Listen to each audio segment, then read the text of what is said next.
Salut tout le monde, je vous parle un peu de la remise à l'eau. Pourquoi qu'on le fait?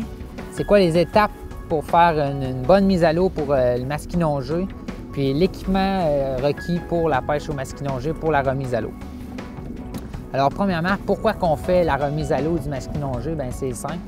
Si on prend le masquinongé, on sait que c'est le cousin du brochet. Si on compare un peu avec le brochet, on retrouve seulement le masquinongé en Amérique du Nord, contrairement à son cousin de brochet, que lui, on le retrouve dans toutes les parties nordiques du monde.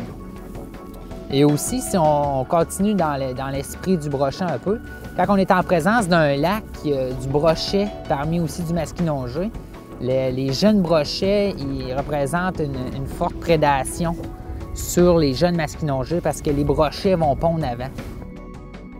Le taux de réussite des jeunes masquinongés est vraiment bas, contrairement à celle du brochet.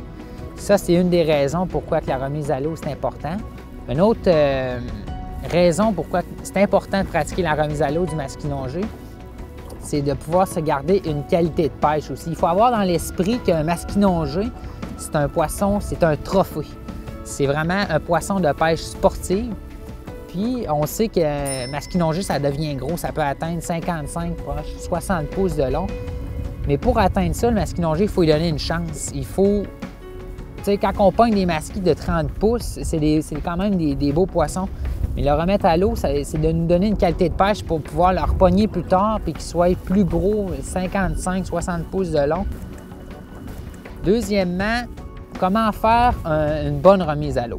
Pour faire une bonne remise à l'eau, il faut avoir de l'équipement. Le bon équipement, bien, ça commence par la canne à pêche. Ça a l'air fou à dire, mais souvent les gens, ils pêchent avec des petits spinnings, mais c'est important d'avoir une bonne canne à pêche pour le masquinongé. Un lancer lourd pour ne pas fatiguer notre poisson. Si on le fatigue, notre poisson, c'est mauvais parce qu'il va avoir de la misère à repartir. Il va sécréter de l'acide lactique dans les muscles.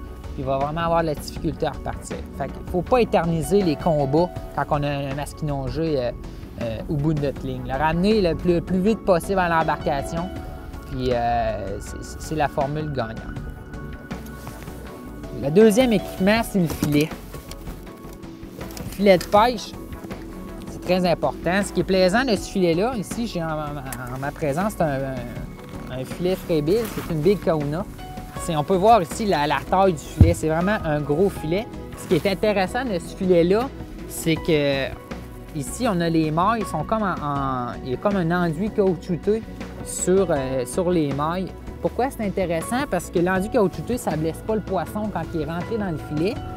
Puis aussi, le leurre, on n'a pas de difficulté à le déprendre quand il rentre dans le filet. Souvent, le leurre a tendance à se pogner dans les mailles, mais lui, vu que les mailles sont grosses et qu'il y a un enduit caoutchouteux dessus, les crochets, dans le fond, ils ne se pognent pas. Deuxièmement, de ce filet-là, ce qui est intéressant, c'est aussi, comme j'ai dit, sa grosseur, mais sa profondeur. Souvent, les gens qui pêchent le masquinongé ont des grosses embarcations, des hauts côtés. Fait que ce qui est plaisant, c'est qu'il est profond. Puis c'est important quand un filet à masquis qui soit profond pour que quand notre masquinongé rentre dans le filet, il faut le garder à l'intérieur du filet puis profond dans l'eau. Il faut qu'il reste dans l'eau, notre poisson. Fait que ici, on peut voir la profondeur du filet. Écoutez, c'est un filet qui est vraiment gros, qui est pesant. Ça se manipule vraiment. Il faut tenir le fond du filet quand on veut le puiser, puis on le rentre, puis on laisse aller le fond du filet comme ça. Fait que ça, c'est pour notre filet de pêche pour le masquis. C'est vraiment le filet idéal pour le masquinongé. Surtout quand on est en présence de gros masquis, c'est vraiment le filet par excellence, si on peut dire. Alors, un coup que notre masquinongé est rendu dans notre puise, l'important à faire, c'est d'avoir des pinces à long nœud, comme ceci. Pour décrocher le leurre, ça prend vraiment des bonnes pinces.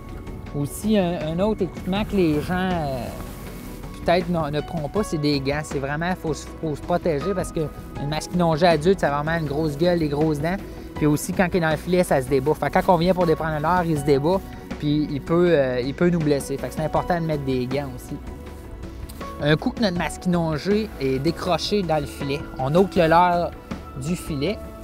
Puis ce qui est important, c'est, comme je disais tantôt, le filet, ce qui est le fun de ce filet-là, je reviens sur le filet parce que j'ai eu comme un flash, c'est que le masquinongé, quand il est décroché, bien, étant donné la taille immense du filet, puis surtout qu'il creuse dans l'eau, le masquinongé, il reste dans l'eau. Puis un coup que notre chum est prêt à prendre la photo, c'est à ce moment-là qu'on sort le poisson, pour minimiser le temps. Et un autre facteur, c'est important de tenir le masquinongé vraiment horizontalement. Le moins possible à le tenir à vertical, puis le soutenir sur toute sa forme. Un coup que notre photo est faite, l'autre équipement qui vient, c'est la civière. Alors ici, la civière, on peut... ce qui est plaisant de cette civière-là, c'est qu'il y a un galon mesuré dedans. Fait qu'on étend notre poisson dans la civière, on se dépêche, puis on va le mettre dans l'eau. C'est à ce moment-là qu'on mesure notre poisson. Parce qu'il va rester dans l'eau, puis lui, encore là aussi, c'est des mailles caoutchoutées qu'il y a. Fait qu'on met notre poisson dans l'eau, puis on peut le mesurer dans l'eau. Un coup qui est mesuré, on peut prendre encore des photos dans la civière, tout ça. Un coup qui est mesuré, on peut baisser la civière puis laisser notre poisson à l'eau. C'est quelques équipements qui font toute la différence pour une bonne mise à l'eau du masquinongé.